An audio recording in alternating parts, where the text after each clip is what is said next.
दोस्तों, अगर आप चाहते हैं कि आपका कोई भी काम बेहतरीन हो और आप किसी से अच्छे रिलेशन बनाना चाहते हैं, साथ ही आप चाहते हैं कि लोग आपको ज़्यादा से ज़्यादा पसंद करें, आपकी कंपनी को एंजॉय करें, तो डेल कार्नेगी की यह book how to win friends and influence people आपको ज़रूर पढ़नी चाहिए। इस किताब में कई ऐसे लेसन्स बताए गए हैं जिसे आप अपनी लाइफ में अप्लाई कर सकते हैं, और आप यदि इस किताब में बताए गए लेसन्स को सच में यूज करते हैं तो आप अपनी पर्सनैलिटी को और बेहतर बना पाएंगे। दोस्तों, इस दुनिया में किसी भी इंसान को इन्फ्लुएंस करके उससे काम निकलवा पाना सच में एक कला है। इस बुक में जो प्रिंसिपल बताए गए हैं वह आपको ये कला सिखाने में मदद करेंगे। इस किताब में बताई गई बातों को जानकर आप न सिर्फ लोगों को इन्फ्लुएंस करने की कला सीख सकते हैं, बल्कि आप इन प्रिंसिपल को जानकर अपने अंदर कॉन्फिडेंस को भी बढ़ा सकते हैं। लेकिन हाँ, यह तभी हो पाएगा जब आप इन प्रिंसिपल को रियल लाइफ में प्रैक्टिस करेंगे, क्योंकि इन प्रिंसिपल को यूज करके आप अपने आसपास के लोगों से अपना काम आसानी से निकलवा सकते हैं। तो चलिए सबसे पहले ऐसी टेक्निक पर बात करते हैं जिसका यूज करके आप किसी को भी आसानी से हैंडल कर सकते हैं। Lesson number 1, don't criticise, condemn और कंप्लेन। मतलब आपको लोगों को कड़वे या तीखे शब्दों से आलोचना या फिर बुराई नहीं करनी चाहिए। इस किताब का सबसे पहला प्रिंसिपल हमें बताता है कि हमें किसी इंसान की बुराई करने से पहले उसे समझने की कोशिश करनी चाहिए। मतलब हमें समझना चाहिए कि वह आदमी जिस तरह से बर्ताव कर रहा है वह क्यों कर रहा है। जब आप लोगों की बुराई करने की जगह उनकी स्थिति को समझने की कोशिश करेंगे तब ये चीज आपके लिए ज्यादा फायदेमंद साबित होगी, क्योंकि ऐसा करने से न सिर्फ आप दूसरे को समझ पाएंगे बल्कि अपने अंदर की सहनशीलता को भी बढ़ा पाएंगे। द ग्रेट अब्राहम लिंकन ने भी इस प्रिंसिपल को फॉलो किया, और अब्राहम लिंकन अपना एक्सपीरियंस शेयर करते हुए बताते हैं कि पहले वह अपने विरोधियों की सबके सामने आलोचना किया करते थे, जिसकी वजह से एक बार एक विरोधी ने लिंकन की बात सुनकर उन्हें तलवार से मारने की धमकी दे दी थी, जिससे वह काफी डर गए थे। और इस घटना के बाद उसने डायरेक्टली किसी भी विरोधी की आलोचना करना छोड़ दिया। यहाँ तक कि वह दूसरों को भी यही सलाह देते थे कि उन्हें किसी की भी बुराई नहीं करनी चाहिए। Lesson number 2, give honest and sincere appreciation. मतलब आपको पूरी ईमानदारी और साफ मन के साथ दूसरों को प्रोत्साहित करना चाहिए।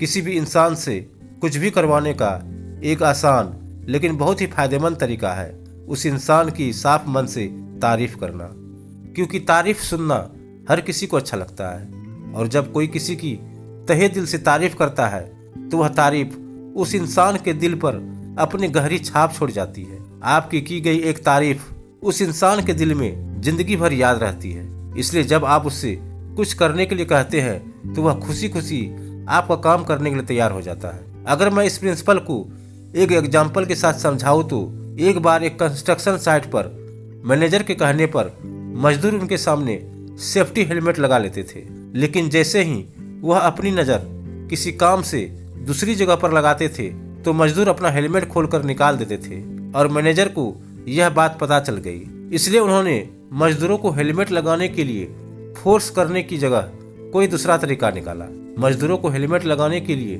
डांटने की जगह मैनेजर ने उनसे पूछा कि क्या आपको हेलमेट अच्छे नहीं लग रहे हैं या फिर आपको इसकी फिटिंग अच्छी नहीं लग रही है। साथ ही मैनेजर ने यह भी कहा कि अगर इन दोनों में से कोई बात नहीं है तो आपको अपनी सेफ्टी के लिए हेलमेट को पहनना चाहिए, क्योंकि वह नहीं चाहते हैं कि उनके कीमती वर्कर्स को चोट लगे।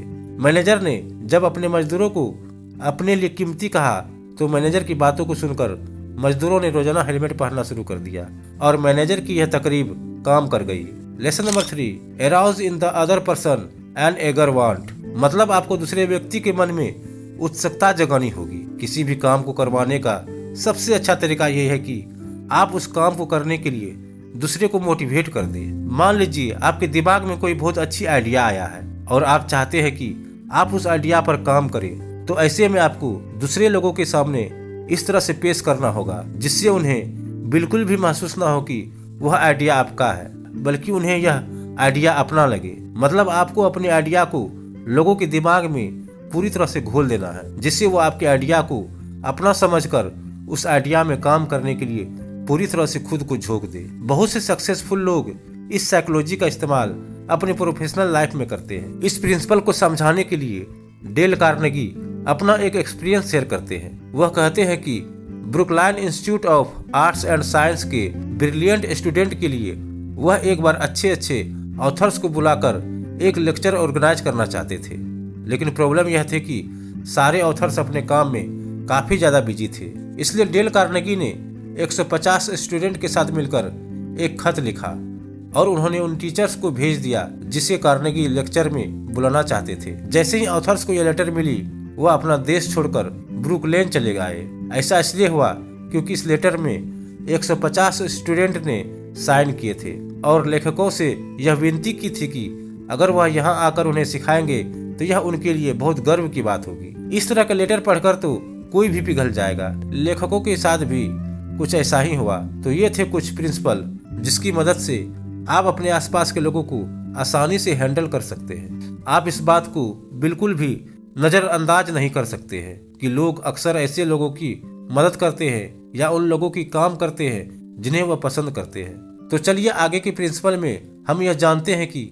आखिर हम ऐसा क्या करें जिससे दूसरे लोग हमें पसंद करने लगे। Lesson number 4, become genuinely interested in other people. मतलब आपको पूरे दिल से लोगों में इंटरेस्ट लेना शुरू करना होगा। अगर आप चाहते हैं कि दूसरे लोग आपको पसंद करें और आप लोगों के साथ सच्ची दोस्ती बनाना चाहते हैं तो आपको हमेशा इस प्रिंसिपल को ध्यान में रखना चाहिए। पूरे दिल से दूसरे में इंटरेस्ट लेने का मतलब होता है अगर आप चाहते हैं कि वह इंसान आपका दोस्त बन जाए तो आपको सच्चे दिल से उनके बारे में सोचना चाहिए और उसे अपना कीमती वक्त देना चाहिए, क्योंकि सच्ची दोस्ती का काम के लिए आप स्वार्थ को बीच में नहीं ला सकते हैं। क्योंकि जब सेल्फिनेस सामने रहती है तब सच्ची दोस्ती कभी कम नहीं होती। लेकिन अगर आप साफ मन से किसी की मदद करेंगे या उसमें इंटरेस्ट लेंगे तभी आपकी दोस्ती हमेशा के लिए कायम हो पाएगी। अगर मैं इस प्रिंसिपल को और बेहतर तरीके से समझाने की कोशिश करूं तो आप इमेजिन कीजिए कि आप किसी फॉरेनर से दोस्ती करने की सोच रहे हैं। ऐसे में अगर आप विदेशी से उसी भाषा में बात करेंगे तो वह आपको पसंद करने लगेगा। इसका मतलब यह बिल्कुल नहीं है कि हमें अपने अस्तित्व को भूलकर दूसरों की तरह बन जाना चाहिए, बल्कि हमें दूसरों को समझने के लिए उनकी कुछ बातों को देखना चाहिए और उनकी बातों को समझने की कोशिश करनी चाहिए। Lesson number 5, remember the name of the person. दोस्तों, हर इंसान के लिए उसका नाम बहुत ही ज्यादा जरूरी होता है, क्योंकि अगर किसी के लिए अपना नाम जरूरी नहीं होता है तो वह नहीं चाहता है कि उसका नाम अमर हो जाए या फिर उसका नाम पूरी दुनिया में रोशन हो जाए। फेमस राइटर शेक्सपियर ने एक बात बहुत ही खूब कहा था, व्हाट्स इन नेम, मतलब कि नाम में क्या रखा है। लेकिन शायद साहब ये बात सोचना भूल गए कि हर इंसान के लिए उसका नाम सबसे ज्यादा जरूरी होता है, क्योंकि नाम ही वह चीज है जो एक आदमी को दूसरे आदमी से अलग बनाती है। इसलिए अगर हम किसी इंसान को उसके नाम से बुलाए तो वह उसके लिए ज्यादा फायदेमंद होगा। आपने ज्यादातर इस बात को नोटिस किया होगा कि जो लोग ऊंचे पद पर होते हैं वह अपने से नीचे काम कर रहे लोगों के नाम को याद नहीं रखते हैं। लेकिन अगर आप एक अच्छा लीडर बनना चाहते हैं तो आपको अपने नीचे पद में काम कर रहे लोगों का नाम याद रखना चाहिए।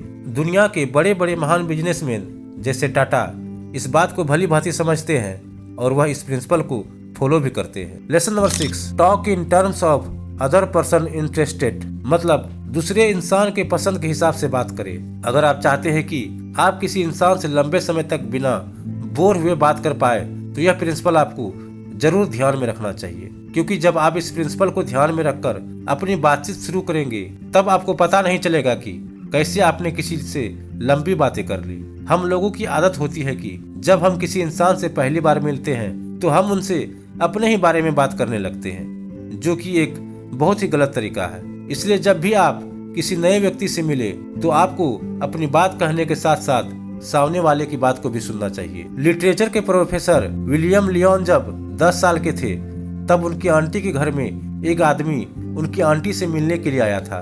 तब छोटे विलियम वहीं पर खेल रहे थे और तब उन्हें बोट बहुत ज्यादा पसंद थी। उस आदमी ने कुछ देर आंटी से बात की और फिर उन्होंने विलियम से बात करना शुरू कर दिया। जैसे ही उस आदमी ने विलियम से बात करना शुरू किया वैसे ही विलियम ने उस आदमी को अपने बोट के बारे में बताना शुरू कर दिया। जितनी जानकारी वह बोट के बारे में रखते थे शायद उन्होंने सारी बात बता रहे थे, लेकिन वह आदमी बड़े ही दिलचस्प के साथ विलियम की हर बात को सुन रहा था। बातचीत पूरी हो जाने के बाद जब व्यक्ति वापस चले गए तब छोटे विलियम ने अपनी आंटी से उस आदमी की तारीफ करना शुरू कर दिया। वह कहने लगे कि यह आदमी तो बहुत अच्छा है, क्योंकि इन्हें भी मेरे तरह बोट बहुत पसंद है। विलियम के ऐसा कहने पर उनकी आंटी ने उन्हें रोका और कहा कि विलियम, यह अंकल न्यूयॉर्क में एक लॉयर है और उन्हें बोट बिल्कुल भी पसंद नहीं है, लेकिन तुम इतने मन से ही अपने बात को बता रहे थे कि वह तुम्हारी बातों को सुनने से रुक नहीं पाए, और ऐसा इसलिए है क्योंकि वह एक जेंटलमैन आदमी है। विलियम लियोन की कहानी हमें सिखाती है कि